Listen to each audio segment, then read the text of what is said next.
This podcast is brought to you by A. Miller George Funeral Home, where each life is celebrated, and their sister company, Cremation London Middlesex, both family owned and operated. By the Diocese of Huron, a community where families and individuals from Windsor to Owen Sound, Grand Bend to Port Rowan come together to worship and serve. And by Molly Maid.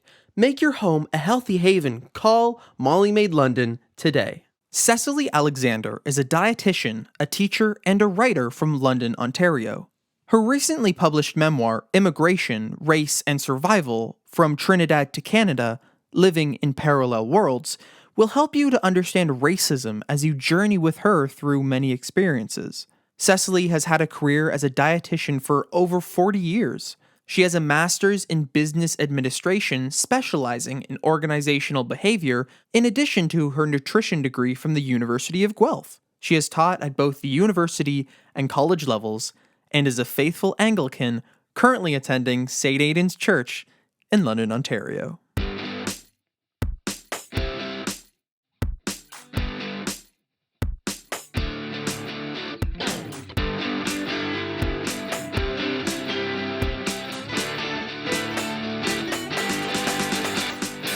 Well, good morning, good afternoon, good evening, wherever and whenever you may be listening. We want to welcome you back to another and brand new edition of the Vicar's Crossing podcast. The Vicar's Crossing is a virtual space where faith intersects with the public square. And we are your vicars. I am Vicar 1, Rob Henderson, and I serve as director at Holy Trinity St. Stephen's Anglican Church in London. And I am Vicar 2, Thing 2, they sometimes call me, Kevin George. I'm at where am I? St. Aidan's Anglican Church in the northwest part of the city. And I don't know how late it is. I don't know how late you can keep saying, or that you're allowed to say, but I want to say Happy New Year, because we haven't had one of these since back in December. So that's right. Yeah. So I feel like I want to say Happy New Year. People have been wondering if we dropped off the face of the planet, but we have not. No, we have not. Our first foray into 2023 today. Yep. So in our 8th season, Kevin, season 8, episode number 1. So we're number counting 1 down. Yeah, we're getting ready, baby. Good. Well, I'm glad we could connect once again, and glad we can connect with this first episode and a special guest that we'll be welcoming in just a moment. Today, we're excited to welcome to the podcast Cecily Alexander. And Cecily is a Londoner, a writer, a teacher, a dietitian, and an author of a book that we'll be exploring with her today. It is called Immigration, Race, and Survival From Trinidad to Canada, Living in Parallel Worlds. And a book that's a real eye-opener for those who, and we've heard this, may not think that they're racist, and that maybe Canada is a little different from the United States. We certainly have heard that. But and that does maybe not have racism, but this is a real eye-opener, and Cecily's story is about that, and we'll chat with her coming up about that in a minute. Quite looking forward to that. It is quite a memoir. Before we do that, we'd like to, obviously, as we do at the beginning of each of our episodes, acknowledge that the land upon which we record this podcast are the traditional lands of the Anishinaabe, the Haudenosaunee, Lenapeawakan, and Attawandaron peoples, and are connected with the London Township and Sombre Treaties of 1796 and the Dish with One Spoon Covenant Wampum.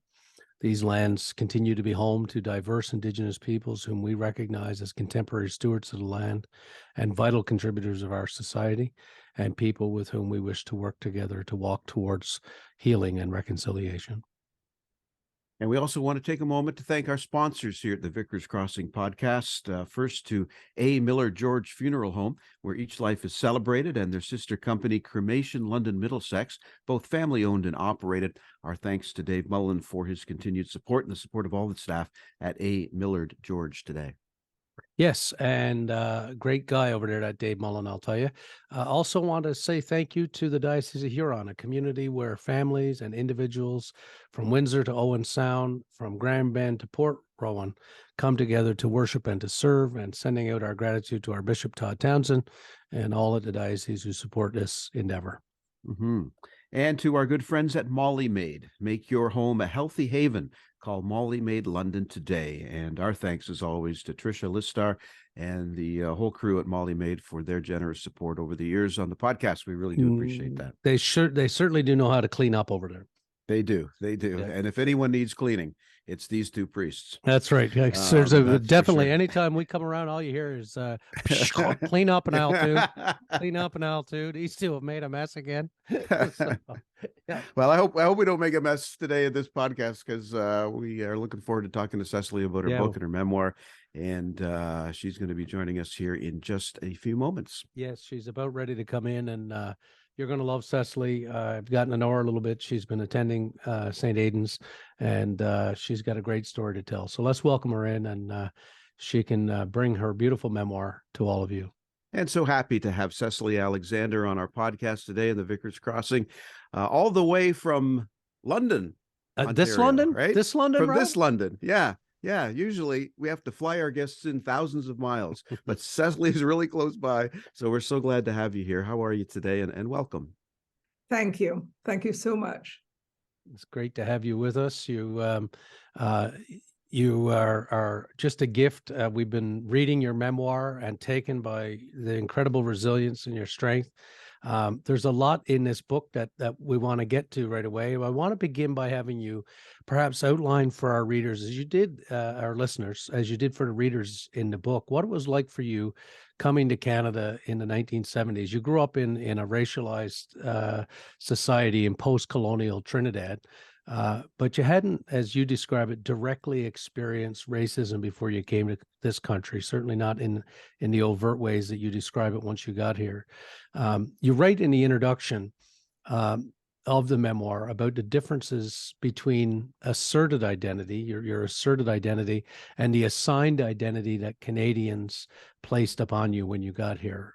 You moved to Edmonton, your brother had come ahead of you, and had encouraged you to move up here for university. Can you tell us more about those distinctions, and your experience of coming to Canada with your asserted identity and the assigned identity people wanted to give you? Sure, Kevin. I was 19 years old, so naive. I just finished high school. I grew up in a very middle-class background. I did all the usual things like ballet and spent my weekends at the beach. It was idyllic in a lot of ways when you think about it. Most of my friends were heading off to the University of the West Indies, but my brother thought I should come up to Canada, so I did. So I arrived in Canada and in October of 1969. And my brother thought, okay, you can work for the year and save some money towards your university. That's a good thing. So that's what I did. I had my A-levels. Believe it or not, those were departmentals posted to England. Oh, wow.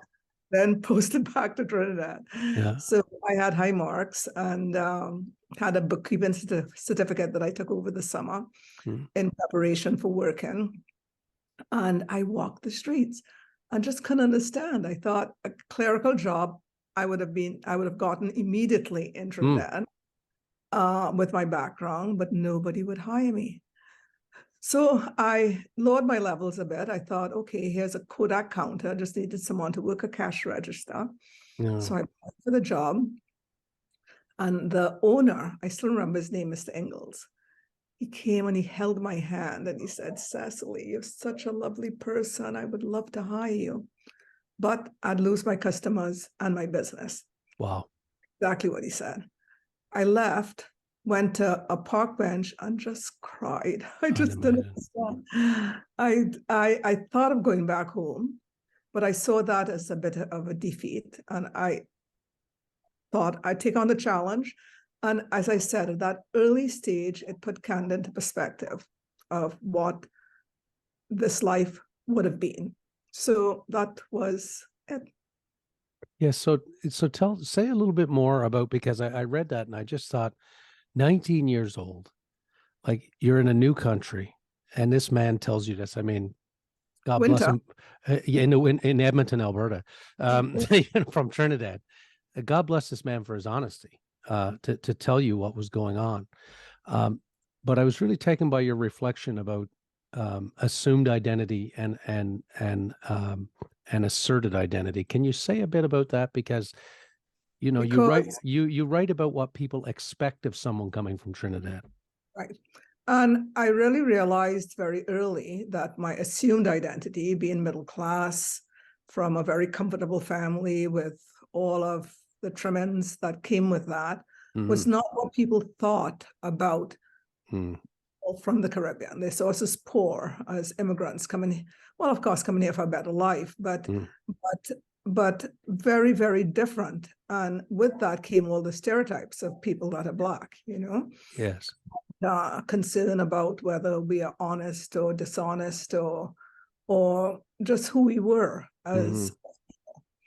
Yeah, and that tends to color everything, right? So and the experiences that you describe in the book, whether it be your early days or then later on at work, through your time here in this part of the country as well, that there these stereotypes continue to come up.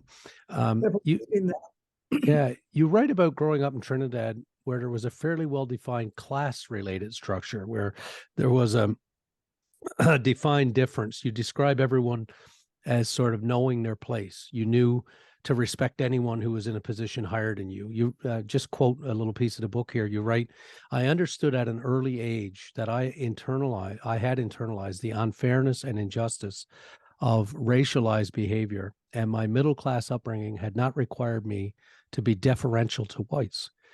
At this point, I realized that most of the Canadians I had met so far were ignorant about the life in the Caribbean and Trinidad in particular. If they thought about us at all, they saw us as poor immigrants, and we were not in their class. I wanted to be accepted in Canada for who I was and not as a stereotype, as you had said. I would have to change that attitude one person at a time," which I've thought, holy moly, that's got to be a monumental task when you're 19 years old. I'm going to change all these Canadians one person at a time. You highlight in the book that your brother had an interesting observation, that he felt that for Blacks in America, they had been conditioned for generations to be deferential to whites. And I think that's true to a degree here in Canada as well, by the way. But you point out that you didn't project that attitude of subservience, right? So a part of the challenge for you, or for people, I guess, encountering you, was that you weren't going to defer. Can you say more about trying to tear down those stereotypes and addressing that ignorance, as you say, one person at a time? It's really interesting, you know, because I think the reason that I've survived so well is I always saw prejudice as something limiting in the other person's personality, you know, something they didn't know. I never really took it to heart. It didn't break me down to think, oh my God, this was the thing, I'm this, so that means I am. Right. And I gave quite a few examples in my book. Like one was my brother working at Amoco as engineers were recruited in the oil fields in Edmonton. And his boss at the time, giving him feedback, was thanking him for being so direct and outright and giving him feedback about the position. He brought that to my attention. And I started to think of other colleagues and friends that I've had that reacted the same way. I give in my book an example of some friends that were going to university in the Maritimes, in Nova Scotia, actually. And they went into a restaurant and just weren't being served. And Donald got up and demanded, "What is going on? I've been here for whatever." And I guess the people were just so shocked that someone Black would come. And I think if you were Nova Scotian Black, you would have just quickly exited, although you had the money to pay, and not bothered with addressing it. But interestingly, I've continued to research since my I just have it here. Since my memoir has been written, I'm totally engrossed in the literature and what has been going on. And I came across this reference from Winston James, who was examining Caribbean immigrants in the turn of the century. So this is in the early 1900s. And he said it was really significant. People, you recognize some of these names: Marcus Garvey, Sybil Briggs, Claudia Jones, C.L.R. James, George Padmore, Jesus Cole, and a lot of others.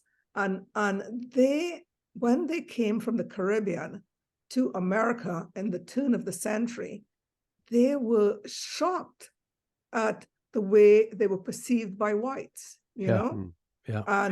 and put down, and the lynchings and things that they didn't know about in the Caribbean. We actually didn't know that this existed, and they were very politicized. These were these were the first, and then the way they reacted to it was by the NAACP and organizations that they joined, even the Communist Party. But they really fought. We had significant people that fought against these stereotypes at a very early stage in our migration. So we are different. We are different in terms of how we approach any racism that we run into.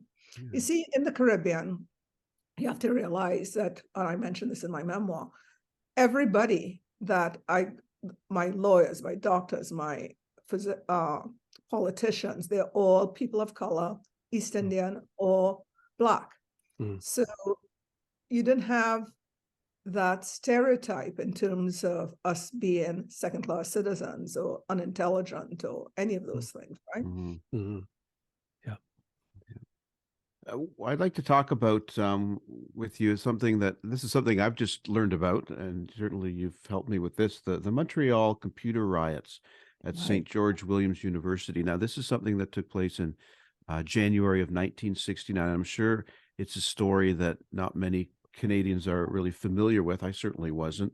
And the backstory is that there was a complaint about a computer professor who was consistently lowering the grades of West Indian Black students. Yes. And this all kind of escalated to an uprising or a riot, I guess, depending on how you look at it. But I really think it's a story that speaks certainly to the resilience of West Indians who, as you say, expected to be treated equally and were prepared to stand up for that equal treatment. I wonder, Cecily, if you can talk a little bit more about that story and your take on that. Knowing that really also gave me the knowledge to know what I may experience in terms of North America and in Canada in particular. So, I mean, it was just awful after the riots, and they had things like let the niggers burn. They were beaten.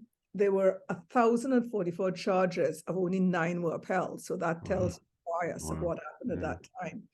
And they were portrayed as criminals and thugs.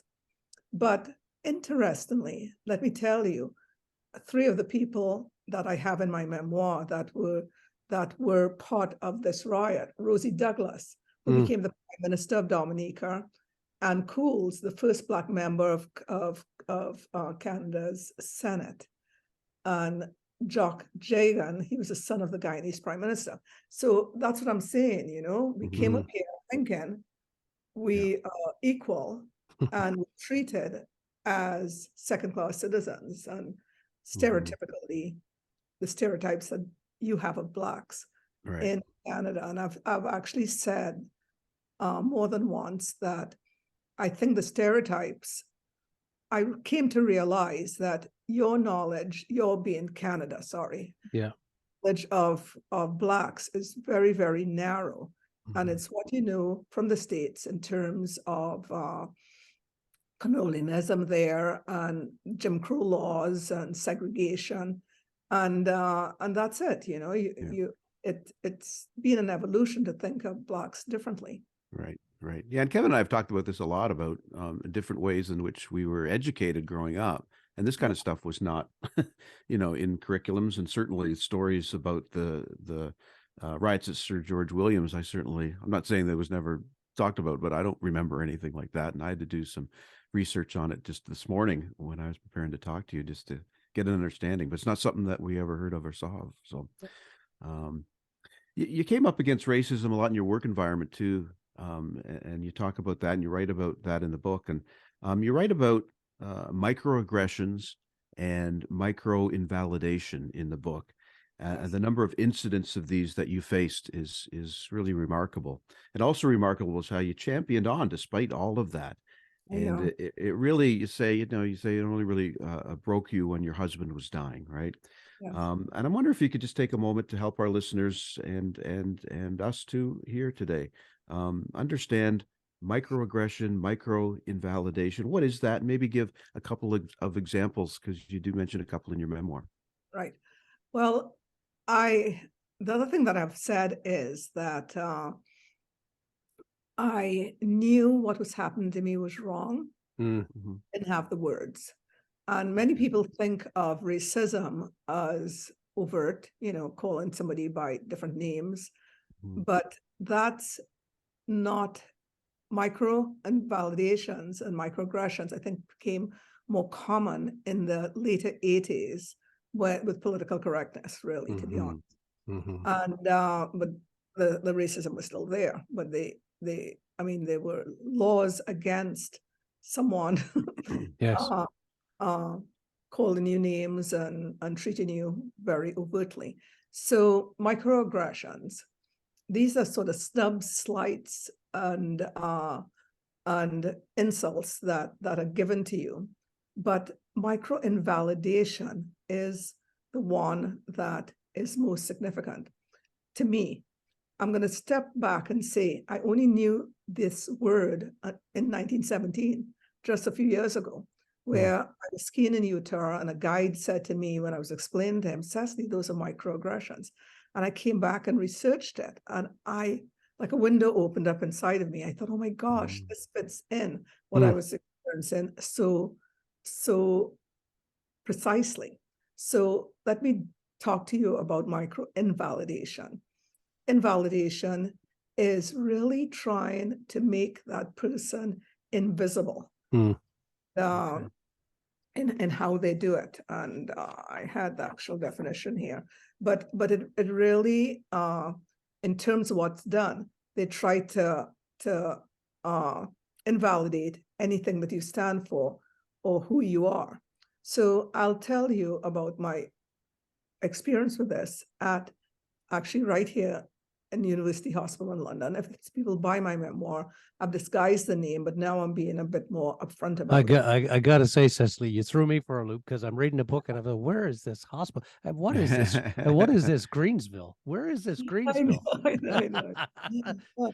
So I think it's ultra care that I called University Hospital. Anyhow, so I'm there and excited. I came from Kitchener to there for a management position, and I had the most fantastic VP that let me just run with how I developed the department, change things. We did research. We all different specialties were supposed to be fairly approachable to doctors and apply their knowledge and research in their different areas. So we grew like leaps and bounds. But anyhow, in some of you who are from London would know that in 1995 was when 1994, sorry, we went through major restructuring, and we decreased. It was called the downsizing of middle management. So we went from something like 40 managers to 17. Wow.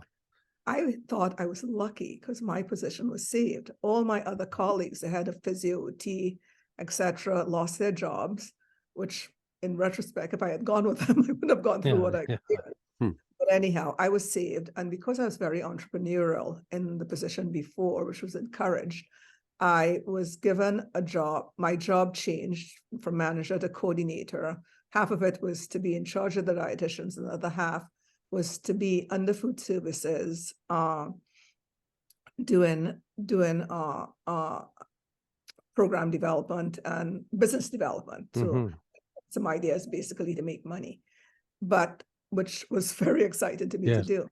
But I got a boss that I called my nemesis. You have to read my memoir to find really. out. It's incredible. A couple of instances that happened before with her. But when she came to the job, back to microinvalidation, what she did immediately, and she came into my office within the first week. So you have to know that microinvalidation isn't based on any past experience. It's based on, because I had no line relationship with her. So it's just based on her impressions of me as a Black person, right? So she said, I shoot from the hip, and told me all these things that were wrong with me, which were very personal, my accent, and that that wasn't always understandable. I was too friendly. I was too outgoing. I was too friendly with my staff. A lot. How dare you? A lot of things, and I'm touchy-feely too. So just all of those things that that were inappropriate for a manager or someone in my position that I had to change. But the thing that hurt me the most was she told me I wasn't a good team player, and nothing from my past would suggest that I wasn't a good team player. Right. And she called it team-mindedness. I even went to educational services and said, help me with this. And he said, okay, I'll go and see if I could get her to define what she meant. And she couldn't, because I thought if I have it defined, I'll change what she wants me to change.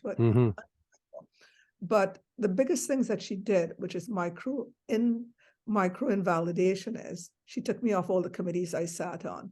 The one committee I sat on, she had a nurse on it, report everything I said, and she critiqued that after.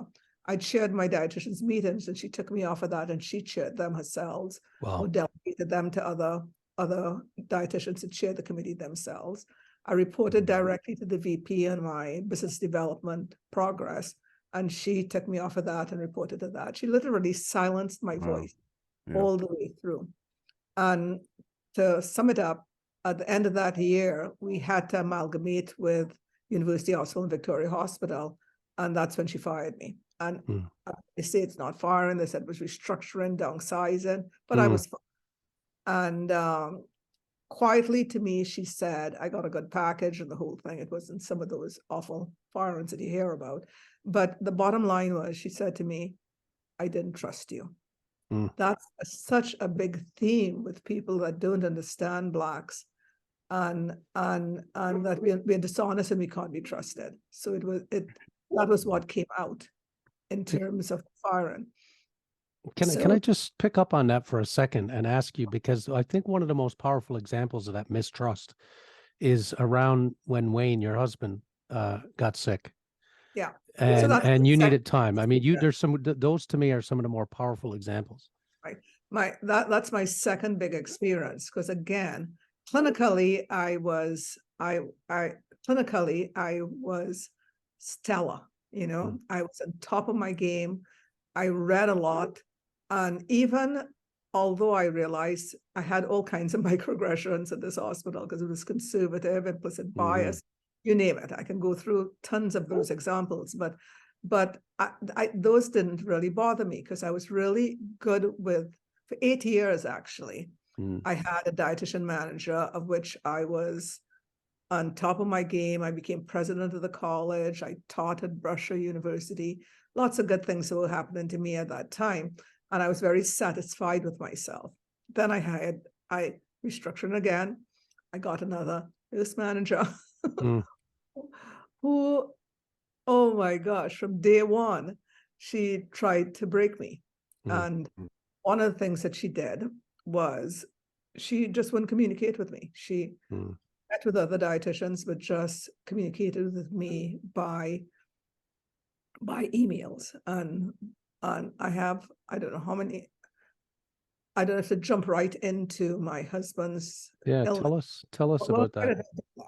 So in spite of a lot of examples I have of her treatment of me and taking away my roles, which I can explain to you if we had time, what happened and when I was broken, because even for all of those, I stood strong. Yeah. I stood confident. But when I was broken was when my husband was diagnosed with terminal cancer with 1.5 years to live.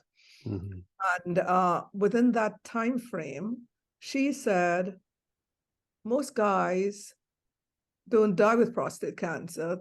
Wow. And she didn't believe me that he was dying. I said, but it's metastasized. We caught it too late. It's 1.5 years. Anyhow, for the first year, it wasn't that bad for Wayne. And I had 2 sick days, one when he was rushed into hospital for emergency surgery and another one. And she took it upon herself because she couldn't discipline me because of my work ethic or my work. So what she did was she disciplined me under something called the attendance management program. So attendance management is what you do for people who are truant with sick days, but I only had 2. Each one of them, I was disciplined. Okay. I was losing weight. I was crying spontaneously. I was a mess. Of course. About after that first year when Wayne got more serious. And a few nurses sort of pulled me into the nursing room station and said, Cecily, you have to go on short-term disability, like you're ill, you're not surviving. So I went to the health nurse who said, absolutely. Then went to my boss who said I needed a psychiatric assessment Wow. to prove that I needed to go Wow. off. Yeah. And everyone knows how difficult it is to get a doctor, far less a psychiatrist, to assess you on short term. So I still went in, and tired, exhausted, I still went to work and tried to work until one day I couldn't. Mhm. I was scared of, I wouldn't go through the incident, but I thought I was not thinking clearly. So that was the day I left. Whether I could have gone on leave or not, I left, went straight to my doctor, who then assessed me. He wrote my short-term disability immediately. And he said, how could they give you such inaccurate information? I do this all the time. Right. So it was very much a route to get rid of me. But anyhow, my husband did die during my short-term disability. When it was finished, I went back to work. Within a week, my boss had me into her office and gave me my third disciplinary Wow. notice for being off ill. Since then, for my memoir, I researched attendance management because I didn't know much about it at the time. And my illnesses or being off are called non-culpable, Mm-hmm. and should have been treated with counseling and not discipline. Mm-hmm. I retired before a fourth incident because with attendance management, with 4 incidences, you can be fired. Wow. That was ultimately the worst microaggressions that I experienced was under this second manager, because it went on for 5 years. Wow. I just can't imagine when you're going through something as tender as the loss of your spouse. You're going through that grief. You know it's coming. It's that, I think you describe it in the book as that horrible blessing, right? Or however it's described. Like, it's you know it's coming, so you've time to say all those things. But there's a great emotion to that, and for any boss, any supervisor in a work environment to lack any compassion and understanding, it's hard not to see it as microaggression and micro invalidation, and in fact just overt racism. I mean, it's just ridiculous. One of the things you write, you also speak about briefly in the book, and I know you've done some further research on this, is around the business of diversity training. Because you think about that and you think, oh, the hospital should do some diversity training. If they just did diversity training, then everything will be okay, right? Well, what you point out is, no, it won't be all right. Like the diversity training, all these institutions have done these things, but we still are having this conversation in Black History Month. We're still, and we're talking to you, and we're talking about, we're not talking about decades ago. We're talking about in your work lifetime. So there's a piece missing you write about. Talk to us about that. Again, after leaving University Hospital, I did my MBA, but in organizational theory and design. So I was very much interested in something like a diversity program. And actually, it was right here, London Life in London, that I did an extensive questionnaire. They had a big diversity program. So I interviewed the guy who did it. He wrote a book. Like, I really explored diversity in a big way, thinking, oh, this is going to be the solution. But realized that diversity was missing a big clump, because diversity is almost, for organizations, like a head count, right? Yeah, we have so many Blacks, we have so many females, we have so many LGBTQ people, etc. They can do a box and count it. But if it doesn't have inclusion, which is what a lot of programs are having now, and back then, it was in 1995, so it's a few decades ago, that I wrote my paper. And now I'm really encouraged by the inclusion part of it. And I wanted to actually tell it to you in terms of the specific definition of inclusion. So it says that inclusion means your opinions are heard, they're valued, they're supported, respected, and people feel a sense of belongingness. And if you relate these to the 2 incidents I experience, definitely not inclusion. You Right. feel safe to express your opinions, and you're given equal opportunity to raise ideas and be heard when something feels wrong. Mm. So that's inclusion.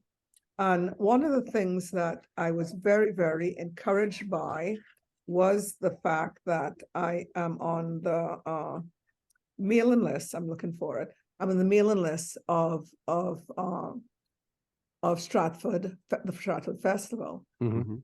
They, in their past newsletter, talks about inclusion, but it talks about something else. And if you clear it, I will mention it. It actually talks about white supremacy. Mm. And I did a talk just a few days ago, and I talked about this. And I said, I know when you hear the word white supremacy, you're thinking of white hoods and white gowns. Yeah. And you conjure this up. But if you listen to the meaning, the belief that white people constitute a superior race and should dominate society, typically to the exclusion and detriment of other ethnic groups. Or more simply, the description is white people are better than other groups and should have power over them. So when that is implicitly what people just think, Mhm. that's why a lot of what is happening happens. So it's those thoughts, that we are better. You are not deserving. Yeah. That's, I think, a big part of the problem. And so I'm really glad now that EDI programs are looking at that. Yes. Yeah. Yeah. Yeah. And You've one of the seen big that things- movement over the last 3 decades, you say, since Right. you've written your paper. Yeah. Right. And that's what really has encouraged me. Yeah. Oh yeah, the Stratford said that as a company, we have upheld white supremacy. And that's why I'm using it, because they have actually Yep. have it. Yeah. Something Well, like good. has it in there. Yeah, well, good on them. We need more organizations to say that stuff. In the past. It must be dismantled, they say.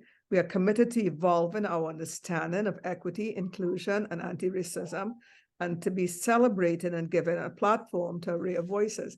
And they Wow. admit that they haven't done Wow. that. Good on Stratford. I mean, that's Mhm. That was big. Yeah. I Yeah. thought that was big when I that's read it. huge. Yeah. Yeah, definitely. I'll talk a little bit about Wayne if we could. You met your husband Wayne in the early 1970s, and it's quite a love story. You met while you were both dating someone else, and Oh, you it's quite salacious. You got to courted- read the yeah. book. Oh, yeah, that's right. There might be a movie coming out of There's this. a I like movie, it. I'm telling you. I Yeah. like it. And Oh, you it's dated for a number of years before you were married. And I was taken by your description of how Wayne's circle of friends actually displayed some, overt racist behaviors, and you describe an incident in your book about that. I'm wondering if you have it in front of you. Would you be willing to read that short bit for us, and then I'll have a question that you can expand on the other side of that. Okay, so this is actually occurred at a pub in Walkerton, that one, right? Mm. Yes. Yeah. Yes, the Walkerton story. Yeah, It's yeah. Wayne's parents' farm. He was from Walkerton. We were having some drinks with Wayne and about 6 other friends. No other Black people were in the pub. Actually, for years, I was the only person of color in Walkerton and the surrounding towns when I went up to the farm with Wayne on the weekends. There were about 8 of us, 6 guys and 2 girls, including myself. This very drunk guy stood up at the door and kept calling me a jigaboo. That was the first time I'd heard the word, but I understood that it was a racial slur. This went on for a while. No one at our table, the servers, the bar owners, or any other patrons in the pub said anything to this man or tried to remove him. I realize now that at some level they agreed with his slur. Later, I asked Wayne why he hadn't done something. He said, the man was drunk. I didn't want to start a fight. I thought it was best to ignore him. And I also said, I know in Trinidad, a Trinidadian Black man would have beaten the guy's brains out. Yeah. It would have Yeah. it would have ended up in something aggressive if he was insulting his girlfriend.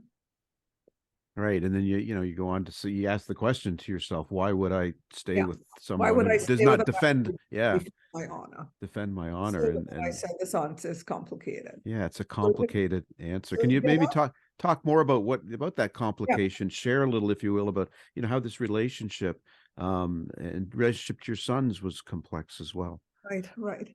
You see, what I loved about Wayne, because my brother eventually, after his MBA, went to Cornell to do his no, after his engineering degree, went to Cornell to do his MBA in the States, and was encouraging me to come down to the States. And the reason I wouldn't want to go to the States is I thought, no, in dating, not that I didn't want to date people like myself or people of color, Mhm. but I always say, think of opportunity. You know, Yes. Mhm. Yeah. in terms of university, Yeah. Yeah. it's mainly white guys, right? Yeah, I mean, right. and I was going to date someone just because they were black. But anyhow, back to dating. And Wayne was gorgeous, tall, good looking. Mhm. Everything that if you just from the physical, he was a lovely person. But anyhow, in terms of going to the States, I always said, I cannot think I could find a white guy in the States that didn't hear the N-word or hasn't been exposed to racism. And that's what was significant about Wayne. He grew up in Walkerton in such a white society, no diversity at all. The only time he met people of color was when he went to university Mhm. after he left home. So as an adult, he really wasn't prejudiced, Right. He accepted me or anyone of color for who they were. He loved Trinidad. I didn't want someone to love me. Like, he did find me a bit exotic, but I didn't want him to love me for the stereotypes of Black women. Mhm. Or from that perspective. So in a funny sort of way, that's what I loved about Wayne. And back to him, he was 6'2", but the most docile person out. And I remember saying to him, back to my boys, I said, Wayne, he didn't understand how I felt in terms of racism or being teased, Right. And I related that to the fact, I remember saying to him once, I said, Wayne, you're 6'2", eyes of blue, very docile personality. Like, there's nothing people can shout or say to you. You're WASP. You're not Eastern European or Italian or Greek or some of the other white ethnic groups that you might have heard slurs thrown at. He didn't understand, and it was only a problem with his mixed kids in terms of how he dealt with them and how he treated them, or how he saw them in terms of the law. Yeah. And you write about that in the book as well, about, a couple of incidences with your kids where Wayne just didn't quite get it the way that you get it. Didn't get it. The thing that I always say, the one time that tried our relationship in terms of our marriage even was when he found a bag of grass, dope, marijuana. And what his thing to that, to show my son a lesson, was he called up a cop and gave it back to him. And I said, he's a mixed kid, a Black kid. They're going to put him in jail. Do you think they're just going to give him a little lecture if he's a little white blonde boy? No, I couldn't believe it. And in a way, that was the worst setup he could have done with my children in terms of, anyhow. Yeah. It's their story to tell. I said I put a bit in about my feelings towards my kids, but I could have, at one point, when I was writing my memoir, I put a lot more, but I thought, no, I took it out. And I thought it's their story to tell at some point. Well, I have to say to you that it comes through in the memoir just how much you love Wayne and how much Wayne loved you, and he sounded like a beautiful man. And I've since heard, as we've gotten to know you and read the book, people around town too, through the ski club and so on, that Wayne was well loved in this community. He was. Yeah. He was a gentle giant, Yeah. Just who he was. Well, the ski club, they've named a run-up. Yes. Wayne's Way. Yeah. Oh, I want to ask you about something which is not written about explicitly in the book, but I know you must have experience of this. I mean, obviously, we here on the Vicar's Crossing, we like to talk about the intersection between faith and the public square.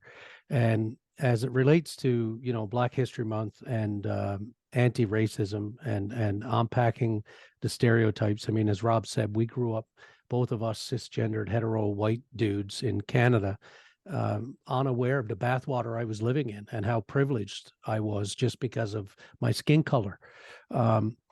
And that I think there's no other place where that's more evident for me since I've become more aware than in the church. It's grossly evident in the church, in fact, and I didn't see it. It was a blind spot for me for many, many years until people helped me unlearn some of the things that I've learned and have been teaching me to listen more carefully and watch more closely for these things. I wonder, as a faithful Anglican, can you share with us your experience of racism in the church? I mean, we'd like to think of the church as a larger support. You talk about those supports you had in the book, your friends, your extended family, and so on when you had those times. You did speak of a chaplain that you confided in at the time at the hospital. But I know, being in congregations in southwestern Ontario, you were probably one of the few faces that were not pasty white like mine. And you must have come up against racism in the church. Can you say something about that? Yeah, I know the audience to this podcast are going to be other Anglicans that I know. So I had a whole chapter on this in my book that I took out for that reason. Yeah. Did put it in. I'll share a couple things with you, but I'll just do it from my perspective, When I moved to my house now, I went to the local church and went there on 3 different Sundays, and nobody ever said anything to me. So I realized quickly, no, I'm not going to be welcome here. I was the church I went to after that, I was extremely welcome. We had a pastor that Wayne came to church at Christmas time, Easter, Christmas, every time I dragged him in, and he said, "Oh, he loved the minister because he remembered his name all the time." And very welcoming, very, very welcoming. And I'm going to relate to you an incident that I had. But you have to realize this is my whole church. This is one person, right? But it does illustrate a major stereotype. We have something called, we had a rummage sale that a lot of churches have. And I helped out. We all asked to help out, and I helped out in clothes because I love clothes. So that's what I helped out. And I would see all these things that I would buy for friends and family. They're $2 to $5. That's the price. That we sold. And I would usually round it up. Here's 20 or here's 30 or whatever when I was paying for them. The following rummage sale, we had this young girl that could be my daughter, which is a little bit more insulting, say to me she was put in charge of clothes that year and that I had to give her everything that I bought to count and pay her for it. I mean, like you couldn't be trusted. Wow. Yeah. Black, it's money. If I'm trusted, I was stealing before, because what I would do is take all these things into the room where I kept my stuff, choose all the stuff, and then round off something to the person that was taking cash. I was significantly hurt about it. I did talk to my mother about it. She probably talked to the person in charge. And I thought at that time, I actually even thought of leaving the church at that time. But I realized the bigger picture. And Michelle Obama says it all. When they go low, you go high. Yes. And I've always thought about, that's how I was brought up, be the big person in the situation, be bigger than what it is. And I saw it as that. One incident, one person's thoughts, or maybe one or two, but the majority of people weren't that way. So I went back. I even actually ran the rummage sales for the church for years after that, and made them all kinds of money, because business is the thing, right? Yeah, yes, That's right. of course. That's right. Don't get any ideas. Yeah, don't get any ideas, Kevin. Careful. Yeah. Careful. I just made a couple notes, okay? Just sit. Yeah. So before we let you go today, let's look ahead. Let's talk about the future a little bit. There's no doubt we all lament anti-immigrant rhetoric that we hear, and it exists and it's real. And that said, though, there are also a lot of voices, many of them young voices, calling all of us to a higher standard, and we hear that certainly as well. Can you talk to us about your hopes for how we can move from, responses that can be, described as white fragility, like well, I'm not racist. Oh, I'm not a racist. I'm not, to having actual serious conversations about anti-racism, because that is a place we definitely need to move into. Yeah.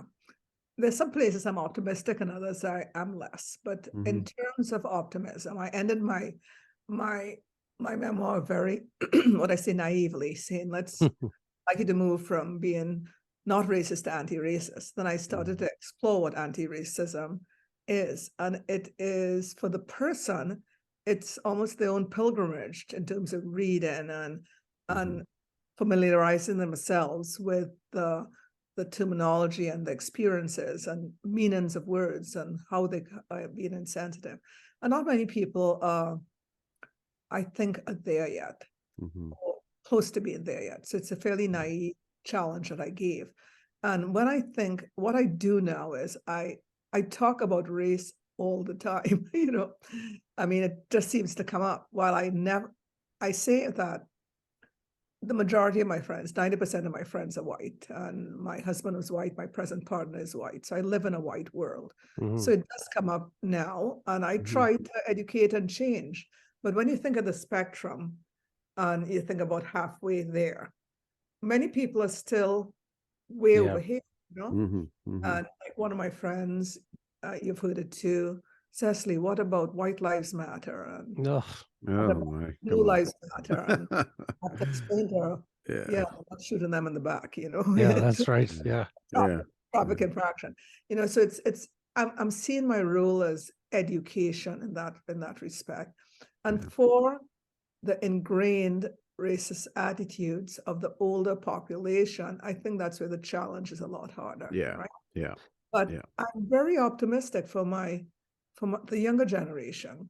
One of my sons thinks that, why are you talking all about this? I haven't experienced whatever. And I'm thinking to him, yeah, you grew up with southern vacations and skiing at the ski club and a fairly protected environment. But anyhow, all that said, I think that the younger generation is where I'm being very optimistic.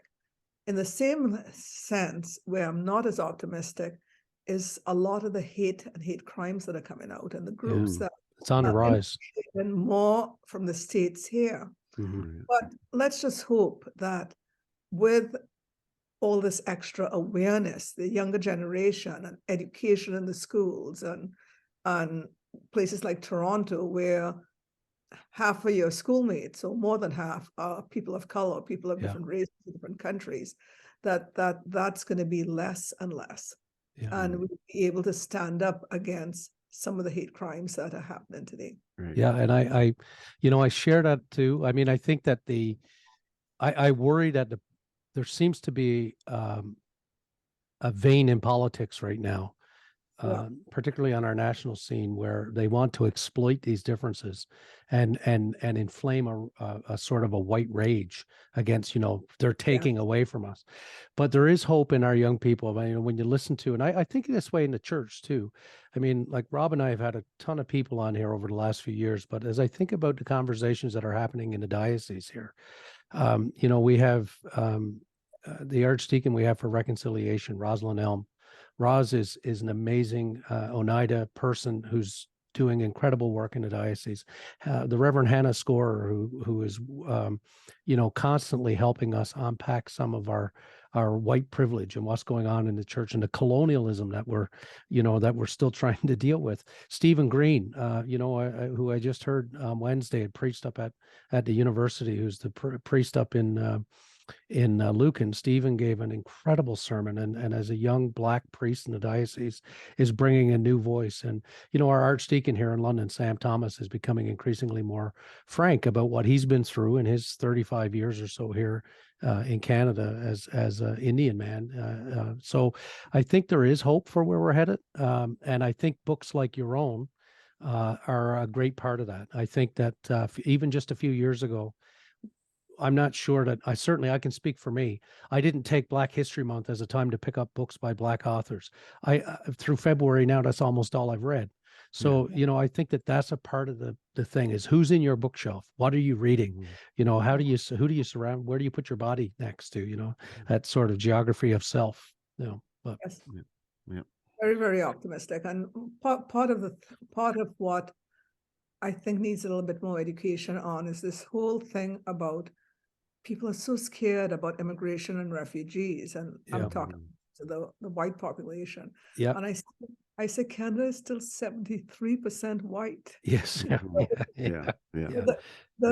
This 4 or 5% black, we're so much in the minority. We're not Yeah. taking Yeah. over, believe me. Exactly. But Exactly. that's fair, about our jobs are going to you. I read a job ad that says they want people of color or whatever in it, just to equalize some of what other unfairness that went on in the past and lack of hiring.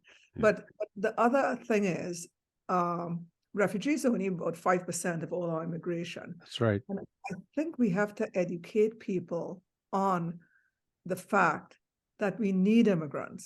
Oh, 90% of our growth is from absolutely. immigrants. And if we don't have it, or they don't come, or we don't, and they can't be white because people from England or France or the white countries are not covered anymore. That's not right. That's not who's showing up. Definitely. It is people of color, and that's partly why there's a little bit of the resentment or scare or fear of being taken over in some capacity. Yeah. But that's not it. We just want equality, not That's not it. superiority. Yep. Exactly. Cecily, we really want to thank you for taking the time with us on the podcast, but mostly thank you for your work and your memoir, your willingness to share your story, to be vulnerable, and to tell that story. It's in the storytelling that we move more toward understanding and wholeness, and your story is going to resonate with people on all sides. And I really want to thank you for educating us today and for sharing all this with our listeners today. Thank you. Yes, thanks so much. Thank you. Good question.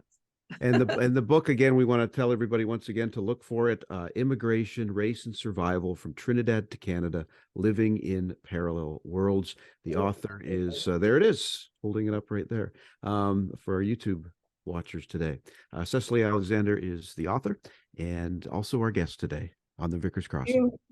Thanks so much. And again, thanks to Cecily for her time today and her wonderful memoir. And we certainly encourage everybody to take a look at that and find it where you buy your books and grow and learn. We need to all do that and spend the time, as she mentioned, doing some of that work ourselves to move forward. So that's great. Good. Well, good, Kevin, to be back. Season 8, Episode 1 under the belt. And we want to thank our sponsors again, to A. Miller George Funeral Home, where each life is celebrated, and their sister company, Cremation London, Middlesex, both family owned and operated. To the Diocese of Huron, a community where families and individuals from Windsor to Owen Sound, Grand Bend to Port Rowan come together to worship and serve. And to Molly Maid, make your home a healthy haven. Call Molly Maid London today. I'm Rob Henderson from Holy Trinity St. Stephen's. And I'm Kevin George from St. Aidan's Anglican Church. And remember, my friend, to always look both ways before you cross the street. Thank you for listening.